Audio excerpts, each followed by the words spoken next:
19 September 1945, rakyat Surabaya setelah insiden bendera di Hotel Oranye memperoleh momentum guna melucuti senjata-senjata dari pasukan Jepang yang berada di Surabaya, seperti di Don Bosco, markas Kaigun di Gubeng, gedung Linde Tuses, bengkel senjata Jepang, dan lain sebagainya.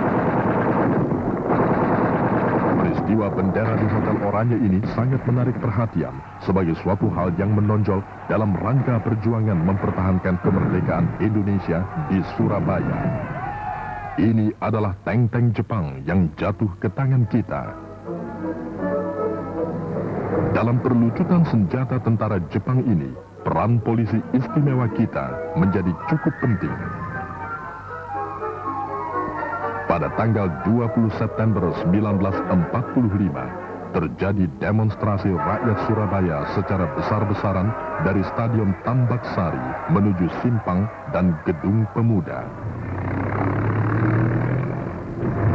Jepang dengan status sebagai orang-orang tahanan sedang diangkut dan dikirim ke Pujon di atas Malang.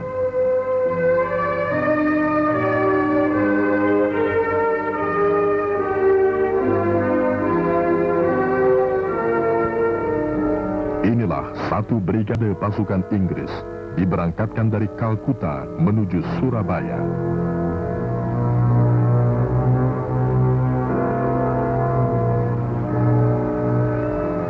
Terlihat pemuda arek-arek Surabaya sedang memperhatikan dan berjaga-jaga di sekitar pelabuhan dan dengan mempergunakan perahu motor sedang mengecek kedatangan pasukan Inggris dengan kapal angkut di pelabuhan Tanjung Perak, Surabaya.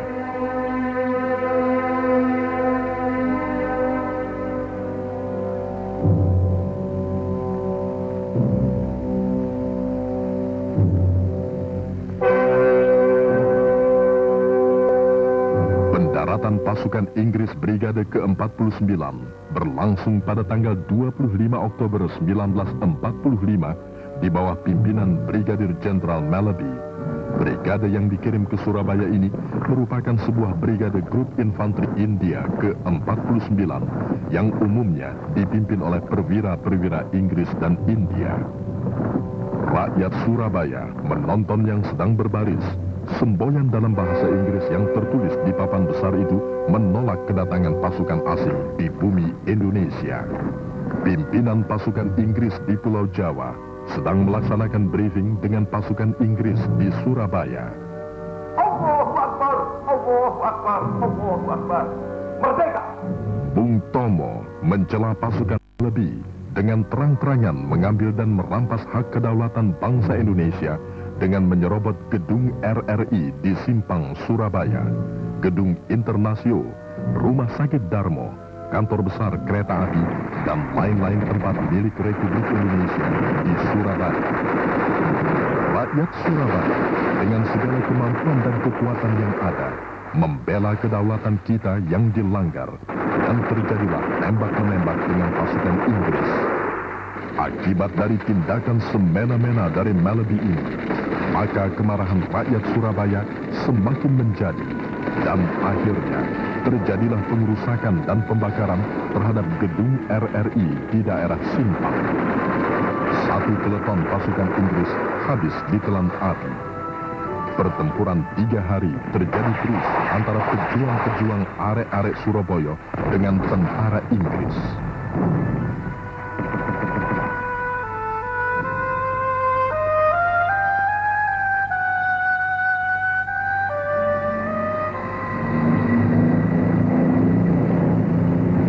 Presiden Soekarno dan Wakil Presiden Muhammad Hatta didatangkan oleh Inggris ke Surabaya untuk menghentikan tembak-menembak dengan arek-arek Surabaya.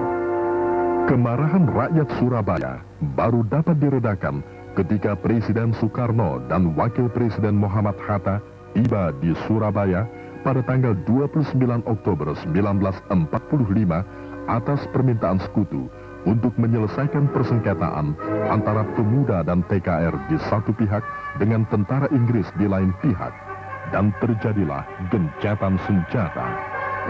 Setelah berlangsungnya perundingan di Surabaya, terlihatlah suasana tenang di kota Surabaya dari atas, Bahkan bendera merah putih tetap berkibar megah. Bung Karno dan Bung Hatta beserta rombongan kembali ke Jakarta setelah tercapai persetujuan ceasefire atau gencatan senjata. Airdrop makanan untuk pasukan Inggris yang terkepung di daerah Darmo. Hasil pertemuan kedua belah pihak untuk gencatan senjata, ternyata pihak Inggris tidak dapat menghubungi pasukan-pasukan yang berada di gedung Internasio yang dikepung oleh pasukan-pasukan rakyat dan pemuda. Maka Brigadir Jenderal Melody bersama pemimpin-pemimpin Indonesia menuju ke Internasio untuk menghentikan tembak-menembak itu, dan terjadilah insiden yang mengakibatkan terbunuhnya Brigadir Jenderal Melody. Jenazah Melody dikebumikan di Moro Krambangan dan kemudian dipindahkan ke makam Menteng Pulo, Jakarta. Di depan gedung Internasio ini, pasukan Inggris setelah gencatan senjata diangkut dengan truk-truk ke markas mereka di Pelabuhan Tanjung Perak. Inilah prajurit-prajurit Inggris yang mengalami cedera di rumah sakit. Lebih dari 1.200 pasukan dari Brigade Melody yang cedera atau meninggal di pertempuran 3 hari ini di Surabaya.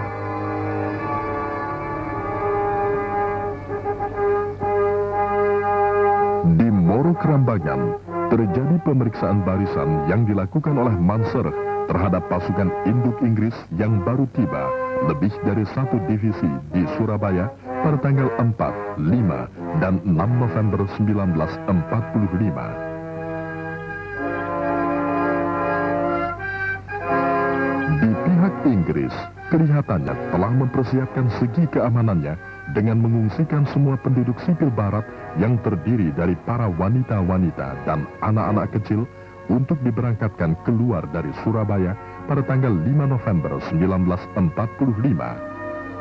Dalam perjalanan keluar dari Surabaya, terlihat LST dan kapal-kapal Inggris yang sedang mengangkut pasukannya yang baru untuk memperkuat pertahanannya di Surabaya. Di samping itu, arek-arek Surabaya yang terdiri dari pemuda pejuang juga tidak ketinggalan, yaitu mempersiapkan pasukan dengan mengadakan latihan bersama untuk mengantisipasi kedatangan pasukan Inggris di Surabaya. Hanya kita terlalu remeh dan Republik terlalu muda untuk mendapatkan data-data intelijen tentang bala bantuan Inggris yang begitu besar dan dahsyat.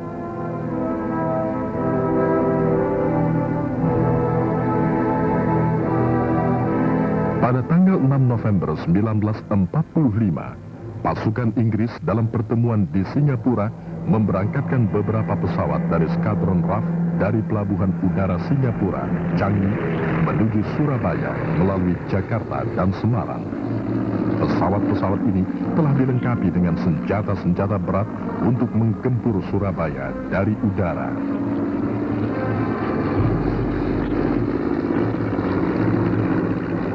Di Pelabuhan Tanjung Perak, Surabaya, terlihat pula alat-alat berat seperti tank-tank diturunkan untuk memperkuat armada perang daratnya.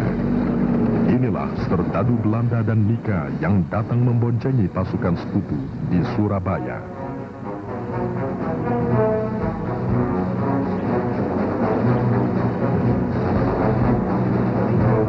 Ini adalah pemeriksaan barisan tahap akhir oleh Manser yang didampingi oleh Hawthorne pada tanggal 7 November 1945 terhadap 1 divisi pasukan Inggris yang sudah berada di Surabaya, dan sekaligus memberikan lampu merah bahwa penyerangan terhadap kota Surabaya akan dilaksanakan dalam satu kekuatan penuh yang benar-benar sudah terhimpun di tanah Surabaya.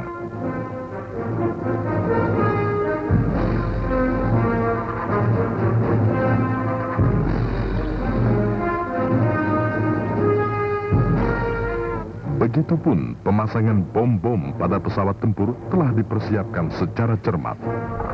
Di samping itu, para pejuang Surabaya juga telah mencium gelagat yang kurang baik dari pihak Inggris dan telah berjaga-jaga di sekitar pelabuhan Surabaya. Pada tanggal 9 November pagi, pasukan Inggris dengan kekuatan sebesar 1 divisi, baik dari udara, laut maupun di darat, telah dipersiapkan sepenuhnya untuk mengadakan penggempuran terhadap kota Surabaya. Sebaliknya di pihak arek-arek Surabaya pun telah mengantisipasinya, yakni dengan menghimpun seluruh kekuatan yang ada untuk membela tanah tercinta Indonesia. Banser mulai menyebarkan pamflet yang isinya menyerukan agar rakyat Surabaya menyerahkan semua senjata kepada pasukan Inggris selambat-lambatnya pukul 6 pagi pada tanggal 10 November 1945. Namun ultimatum tersebut dianggap sepi oleh rakyat Surabaya. Setelah Inggris merasa kuat dengan datangnya bala bantuan pasukan dan alat-alat perang, maka Surabaya digempur. Maka pada tanggal 10 November 1945, pukul 6.30 pagi hari, Inggris mulai membombardir Surabaya. Inggris menghujani kota Surabaya dengan peluru meriam. Sementara dari udara, pesawat-pesawat Mosquito dan Spitfire Inggris menjatuhkan bom-bomnya di tanah Surabaya. Asap hitam mengepul dan kerusakan pun terjadi akibat pemboman Inggris yang bertubi-tubi dan membabi buta di dalam kota Surabaya. Peluru mortir ukuran besar menghujani kota Surabaya. Rakyat Surabaya dengan senjata yang berhasil dirampas dari pasukan Jepang serta senjata yang berhasil diperoleh dari hasil pertempuran 3 hari dengan Inggris mengadakan perlawanan sengit. Mereka yang tidak memperoleh senjata menggunakan bambu-bambu runcing sebagai senjata dan bom-bom botol. Tanggal 10 November kemudian diperingati sebagai Hari Pahlawan oleh seluruh rakyat dan bangsa Indonesia. Inilah suasana sengit pertempuran Surabaya pada tanggal 10 November 1945. Satu lagi Jenderal Inggris, yaitu Brigadir Jenderal Lauder Simon, mati sewaktu take off dengan pesawat Mosquito dari Moro Kerambangan, ditembak jatuh bersama pilot Sersan Osborne.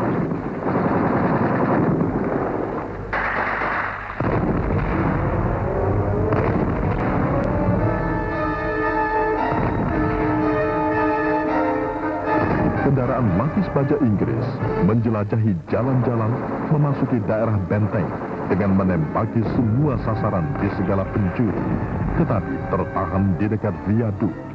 Pertempuran sengit berkobar di mana-mana, dari rumah ke rumah, di jalan-jalan, di daerah-daerah seperti Simampir, Sawah Pulo, Sidotopo, Nyamplungan, juga di jalan kereta api viaduk, bahkan kantor gubernur Surabaya, Embong Malang, Keputran, Darmo, dan sekitarnya tidak luput dari arena pertempuran sengit ini.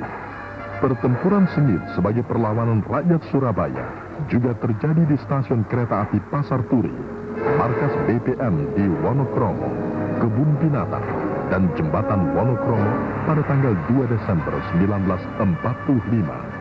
Setelah 3 minggu pertempuran, akhirnya Inggris menduduki Wonokromo dan kemudian menyeberang ke Wonocoto. Pada tanggal 12 November 1945, barulah meriam-meriam kita dan ek-ek anti serangan pesawat udara yang kita miliki berfungsi atas bantuan ahli-ahli tembak meriam yang datang dari berbagai pelosok di Jawa ke Surabaya setelah mendengar permintaan Bung Tomo melalui radio. Pertempuran-pertempuran di kantong-kantong pertahanan dalam kota Surabaya antara arek-arek Surabaya melawan pasukan Inggris.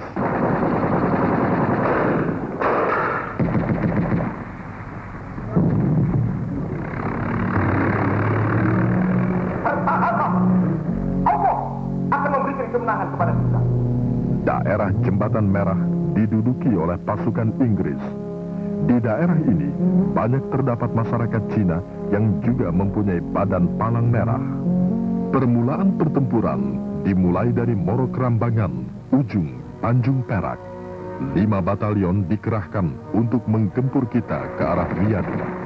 Setelah viaduk jatuh ke tangan Inggris, maka pasukan mereka terpecah menjadi 3 bagian tank dan infanteri. Satu ke arah Ambaksari, Gubeng, Ngagel, ke Wonokromo.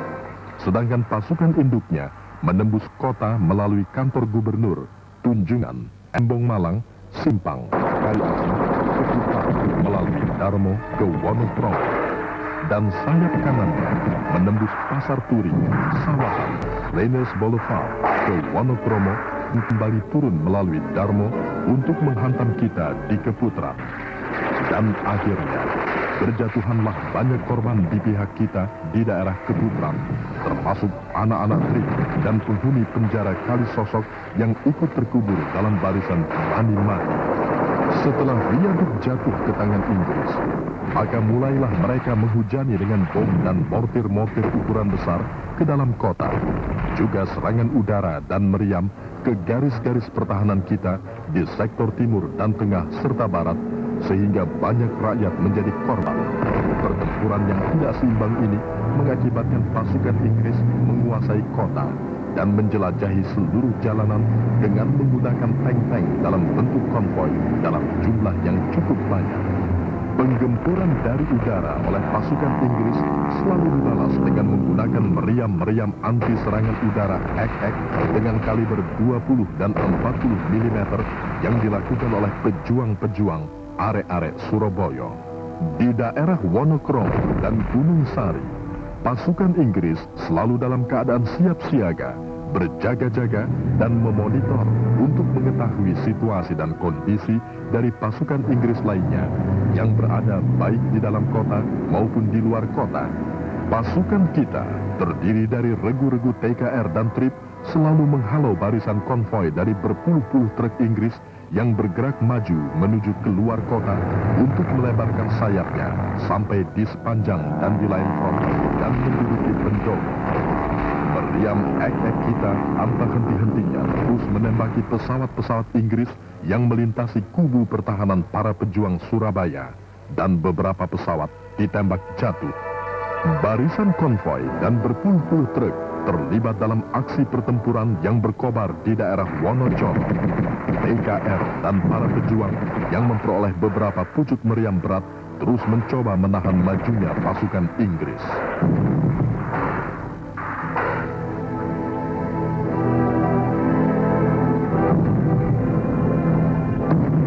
Meriam-meriam kaliber 70 dan 75 mm juga menghantam beberapa tank Inggris sehingga mengalami rusak berat.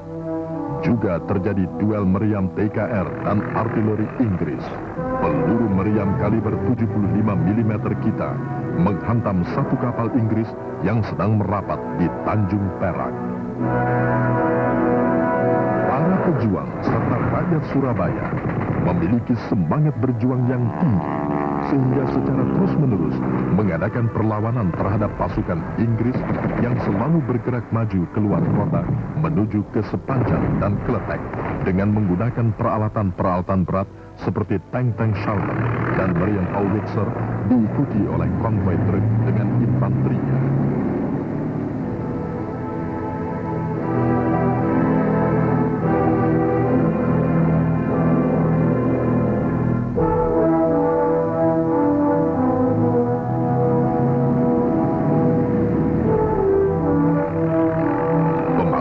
Ranjau bom pesawat oleh para pejuang dapat menghancurkan beberapa jembatan utama, antara lain antara Sepanjang serta Krian, dan menghambat arus maju tank dan truk-truk yang membawa pasukan Inggris keluar kota. Pertempuran di luar kota masih terus berkobar meskipun di pihak kita berjatuhan banyak pejuang yang mati dan luka-luka akibat pemboman dan mortir. Di daerah Gunung Sari, Sepanjang, dan Kletek, di mana terlihat pasukan Inggris selalu siap siaga berjaga-jaga, dan para pejuang Surabaya tetap menggempur dari segala penjuru. Akhirnya, Inggris dapat menguasai Wonocolo dan Waru. Penyerbuan dan penyerangan pasukan Inggris yang bergerak maju selalu dalam kekuatan penuh. Rakyat Surabaya sama sekali tidak gentar dan menyapu pada sebuah moto, merdeka atau mati. Akhirnya, kota Surabaya jatuh ke tangan pasukan Inggris setelah pertempuran yang memakan waktu 21 hari, yaitu dari tanggal 10 November hingga 1 Desember 1945 memakan korban 12.000 pejuang dan rakyat yang tewas dan kurang lebih 1.400 di pihak Inggris. Perlu disebut di sini bahwa banyak korban dari kedua belah pihak berjatuhan di pertempuran sengit yang terjadi di Embong Sawo, Lampitan, Genteng Kali, dan Keputran.